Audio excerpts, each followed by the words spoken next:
après l'examen du cadre légal, arrêtons-nous maintenant à la définition de la politique publique en termes d'approche de droit. En insistant sur une représentation des politiques publiques en termes d'approche du droit, on ne part pas d'un constat des besoins exprimés de manière ponctuelle pour répondre par des actions particulières situées, mais de ce qui devrait être dans la durée, dans la longue durée, dans le cadre référentiel constitué par les principes des droits humains et les obligations des États de protéger, de respecter et de réaliser pleinement les droits des citoyens.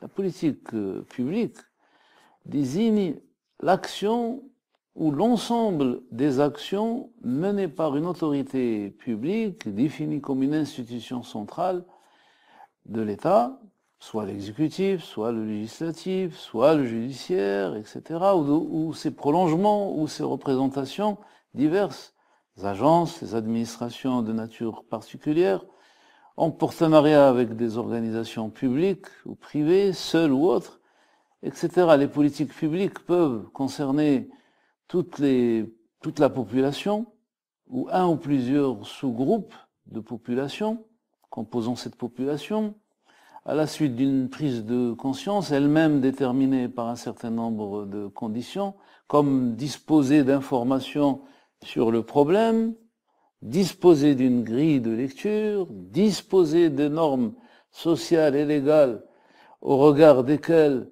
une situation est définie comme problématique, également disposer de la possibilité de mobilisation des acteurs pour que le problème devienne un problème public. Retenons une définition théorique, mais plutôt large, comme la définition suivante. Une politique publique se présente sous la forme d'un programme d'action gouvernementale dans un secteur de la société et dans un espace géographique particulier. La politique publique, de ce point de vue, concerne ce que les acteurs décident de placer dans le champ de l'intervention de l'État, qui est variable d'ailleurs dans le temps et dans l'espace, et dépend du rôle attribué à l'État.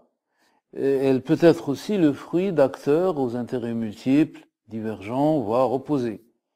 Les politiques publiques nationales ont nombre de points communs avec les politiques publiques locales.